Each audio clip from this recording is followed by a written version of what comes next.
B. Electrons repel each other. Two wires carrying parallel currents attract each other. Therefore, currents in wires cannot be due to the motion of electrons.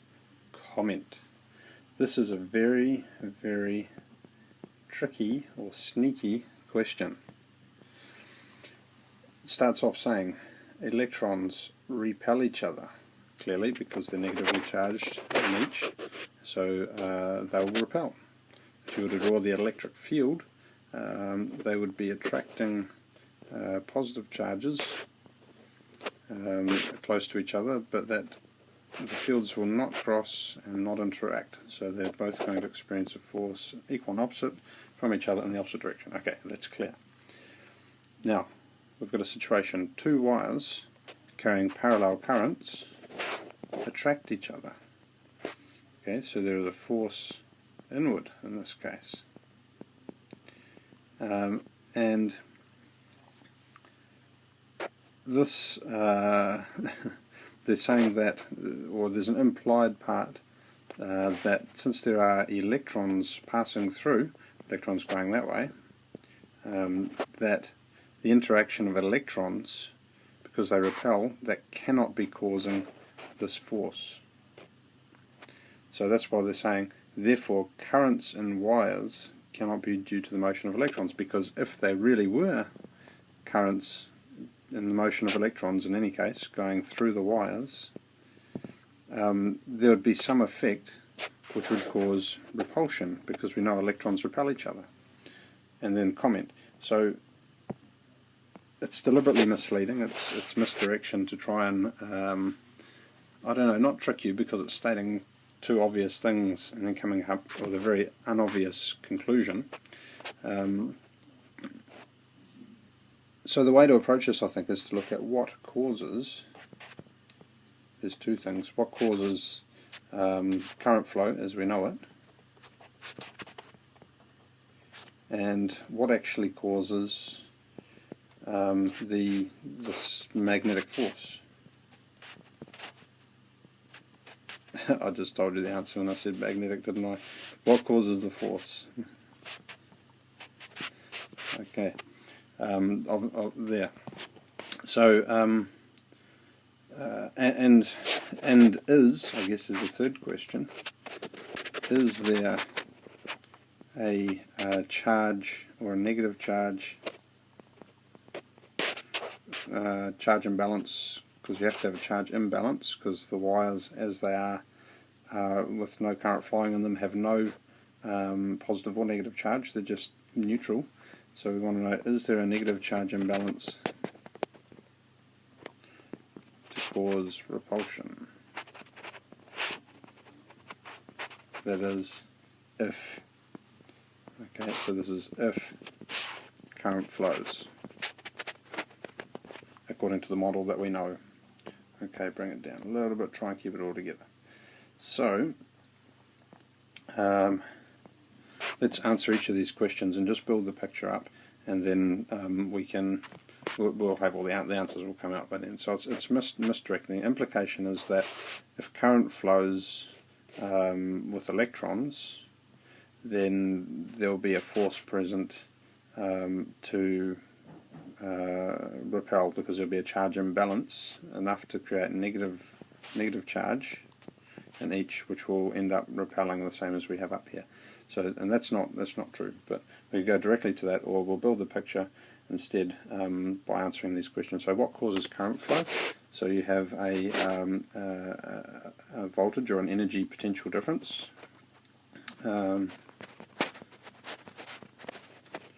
So you can talk of it like a charge imbalance if you like, but it's important to note that in the wire, the charge imbalance is not actually in the wire. You have your positive terminal of your battery and your negative terminal of your battery, and you have your conventional current flow, and you have your electron flow in the other direction. So the actual wire in itself has no discernible charge imbalance. Okay, so that's a really important thing to note, because that kind of illustrates this part here. There's no charge imbalance, so those wires are not negatively charged, they're just a wire. They've got lots of electrons and lots of protons to balance each other out, and current flows. Okay, you can get into more detail on how current flows with the conventional current is the flow of positive holes where the electrons are jumping from proton to proton, if you like, if you think of it that way, so that the gap moves in the other direction, and that gap has to by necessity be a positive charge or have a positive charge associated with it, because the negative electron has to jump into it from the other direction to which the gap is moving. I've got a good video showing a hands and fingers to demonstrate this as well, which you can search for electron flow and see what you find. So what causes current flow is a charge imbalance, but we've already answered our question here, that charge imbalance is not present in the wires that are going side by side.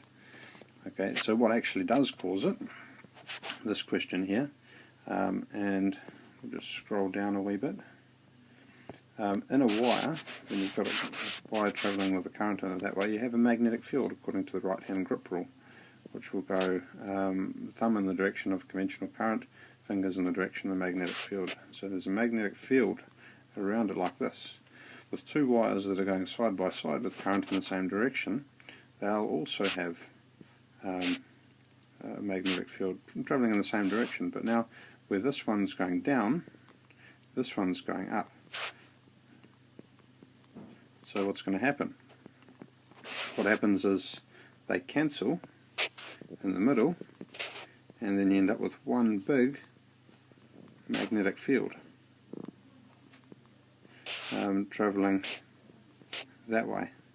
And that combination of the magnetic field effectively adds, and same with all field lines, they try to become evenly spaced, either by stretching out or by compressing in this case compressing in, which will pull our wires together.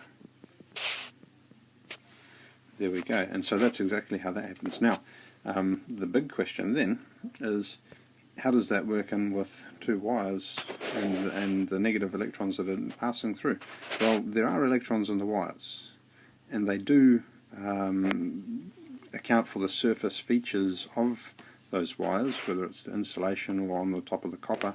There's electrons which stop, they're creating a little electron pathway around the nucleus of an atom, which means the nucleus is protected, and any physical item has got electrons floating around which stop any other physical item. These are the nuclei, and these lines are meant to represent the electrons. It stops them interacting right up at that tiniest fraction of a small distance. They can't actually touch because of that electrostatic repulsion.